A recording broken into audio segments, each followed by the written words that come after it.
In tough times, airlines are doing whatever it takes to sell seats. And with that in mind, one Thai carrier is less, in fact, it wants more, or more if you are less.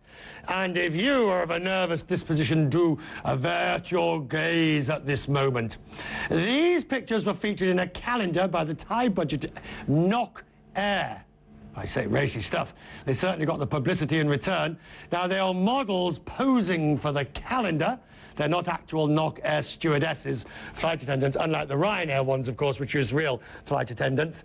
The chief exec of Nok Air said the campaign was a social media success, proving that glamour still goes hand in hand with the airline industry. In terms of acceptability, in terms of a little bit of sexiness, or sex appeal, comes with all airlines. I think in terms of international-wise, at Ryanair or Southwest or everybody, it's been there, done that. But just because it's in Thailand today, that's why it's causing a lot of commotions. And we only produce these calendars just for our customers. We only produce 3,000 calendars, but somehow or another, the news has been spread all over the world. LCD. Now, we have transformed the studio. Welcome to the cabin. I'm joined by three crew members who are demonstrating the crucial role fashion now plays in the airline business. This is the real, never mind those bikinis and scantily clad, this is the real Nok Air uniform. It's a bright yellow, it's simple, it's a simple ensemble, I'm told, and it is extremely practical to wear, maybe a little bit rough on the Virgin Atlantic with its telltale and hallmark red with the scarf. Now, they've never shied away from using their flight attendants to really demonstrate the grace and elegance and fun of the airline, and that colour, that red, goes with the name indeed. Each of its plane has a scarlet lady upon it, and Richard Branson will forgive me if I point it out as a penchant for posing with models and flight attendants. This is timeless, and its elegance. It's the epitome of the Asian grace. It is Singapore Airlines uniform for the Singapore girl. It was created, interestingly enough, in 1972 as a symbol for the carrier. It's, of course, the sarong. It's designed to symbolize the elegance, and, of course, it's a crucial part of their global marketing strategy. To all the airlines who provided them, a big thank you indeed. And, of course, thanks to Universal Display Mannequins for providing us help as well. We couldn't get the real ones. Now, Pan Am epitomized the 60s glamour. The American carrier disappeared into bankruptcy more than 20 years ago, but it lives on thanks to the TV series of the same name and films such as Catch Me If You Can. I was joined by the former flight attendant stewardess, Christel Vane. She's a former Pan Am stewardess and told me how her career compared to others.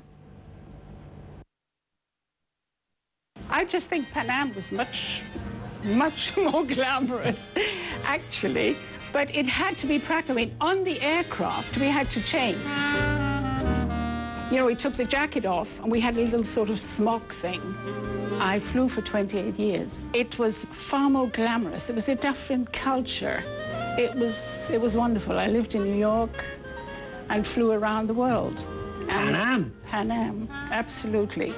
And it was the airline.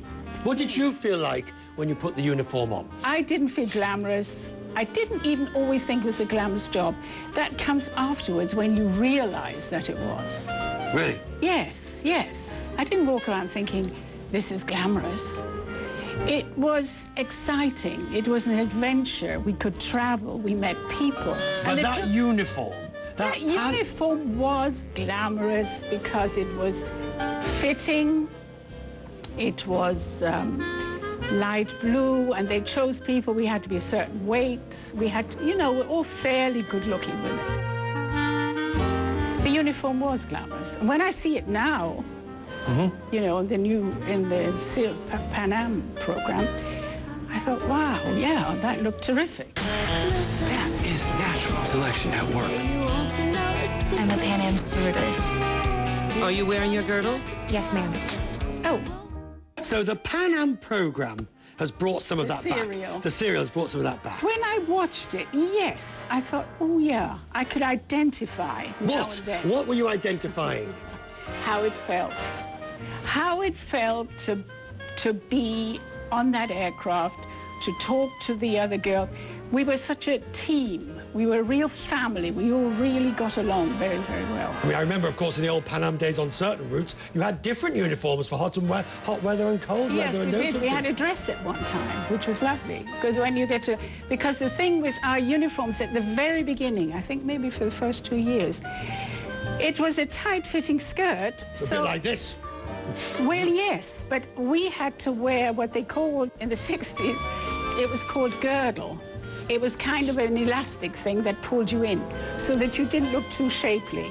You know? Really? Yes, because you were actually running up and down the aisle with a tray in each hand. And just, you know, we didn't have the trolleys.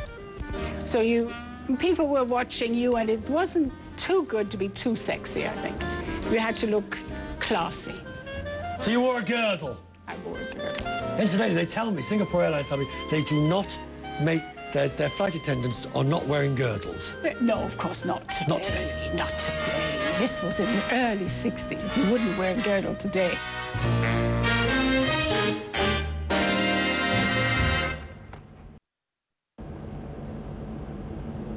Imagine working for Pan Am in the swinging 60s. The age of the jet airline was taking off. Global travel was a matter of hours and became an exciting reality.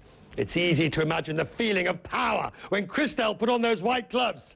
Well, I can tell you, 500 people applied for her job at the time. Impressive by today's standards. And to those who say flight attendants are just trolley dollies, glorified waitresses, call them what you will, here's something to think about.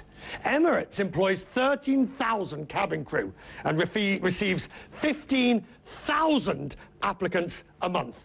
The claim that the glamour of the airline industry is dead, that's up for debate.